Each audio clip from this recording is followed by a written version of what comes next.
আগের ভিডিওতে আমি বলেছিলাম যে আমি কিভাবে মৌলভীবাজার এসেছিলাম হবিগঞ্জ থেকে এবং কি শ্রীমঙ্গল রোড হয়ে মৌলভীবাজার এসেছিলাম। এইটা আমি আগের ভিডিওতে সুন্দর করে উপস্থাপন করার চেষ্টা করেছিলাম।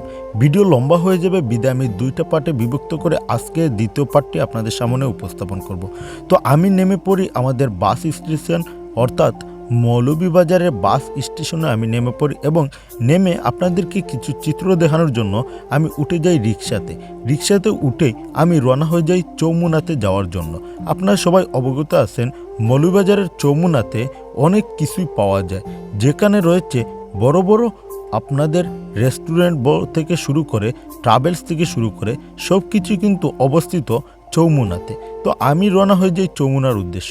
অ্যাকচুয়ালি আমার আজকে মৌলভীবাজার আসার উদ্দেশ্য হচ্ছে আমার ট্রাভেলে কিছু কাজ রয়েছে। একটা ট্রাভেলসের মধ্যে আমার কিছু কাজে আমি আজকে মৌলভীবাজারে এসেছি। তো গত ভিডিওটা আসলে বেশি লম্বা হয়ে যাওয়ার কারণে আপনাদের সামনে সুন্দর করে মৌলভীবাজারটা উপস্থাপন করতে পারিনি। তাই আজকের ভিডিওতে আমার চেষ্টা হচ্ছে গিয়ে মৌলভীবাজারটা সুন্দর করে মৌলভীবাজার শহরটা সুন্দর করে আপনাদের সামনে উপস্থাপন করার জন্য। আপনারা অবগত আছেন বিগত কয়েকদিন যাবৎ আমি যে জায়গায় যাচ্ছি আপনাদের সামনে উপস্থাপন করার চেষ্টা করতেছি। এদিকে দেখুন আমি একটা রিক্সা নিয়ে আমি চলে এবং ছুটে যাচ্ছি আমাদের চৌমুনার উদ্দেশ্য।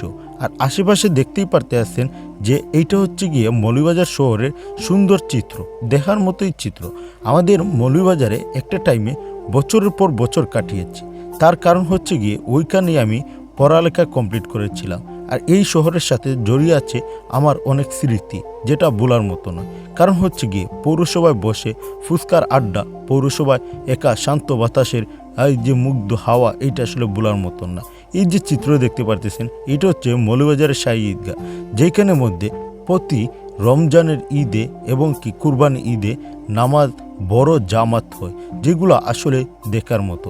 একটা টাইমে যখন আমি মৌলভীবাজার অবস্থানরত রয়েছিলাম এবং অবস্থানরত আসছিলাম ওইখানে, তখন সময় এইগুলো আসলে দেখতে পারতাম বা এই জামাতগুলোতে অংশগ্রহণ করতে পারতাম। সময়ের কি লীলা খেলা, সময়ের প্রেক্ষাপটে আজ হয়তো আমি মৌলভীবাজার থেকে অনেকটাই দূরে, কারণ আমার প্রাণের শহর হবিগঞ্জেই আমার বেশিরভাগ সময় থাকা।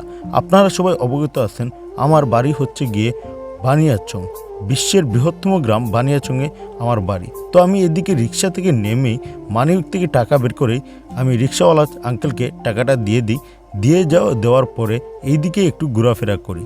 আর তারপরেই চলে যাই আমি আমার ট্রাভেলসে বসে ভাবলাম যে একটা ছোটোখাটো একটা ভিডিও করি, আপনাদেরকে দেখাই। আর এই ট্রাভেলসের উপর থেকে এটা হচ্ছে গিয়ে চৌমুনার চিত্র। স্যামসুংয়ের শোরুমের সামনের যে 4 রাস্তার মুখ, এইটাই আপনাদেরকে দেখানোর চেষ্টা করলাম। পরে চলে গেলাম আমার ফিঙ্গারের কিছু কাজ রয়েছিল, যেইখানে এক জায়গা থেকে আরেক জায়গায় যেতে হয়। এটা হচ্ছে গিয়ে আপনার পাসপোর্ট অফিসের পাশেই পড়েছে এই ফিঙ্গার দেওয়ার যে কার্যক্রমের যে ব্যবস্থাপনা ওইখান। তারপরে এগুলো সব কিছু শেষ করে আমি আবার বাড়ি ফেরার জন্য রওনা হয়ে পড়ি। বাড়ি ফিরতে কিন্তু আবার আমার শ্রীমঙ্গল হয়ে আসতে হয়। এদিকে শ্রীমঙ্গল বাজারের সুন্দর দৃশ্যটা আপনাদের সামনে ছোট্ট আকারে উপস্থাপন করার চেষ্টা করলাম। তো আমি অনেকটাই ক্লান্ত ছিলাম, যার কারণে আসলে আমার অনেকটাই খারাপ লাগতেছিল, ভোর সকালে উঠে গিয়েছিলাম। তো ভিডিওটা ভালো লাগলে শেয়ার করে দেবেন। ধন্যবাদ। আসসালামু আলাইকুম।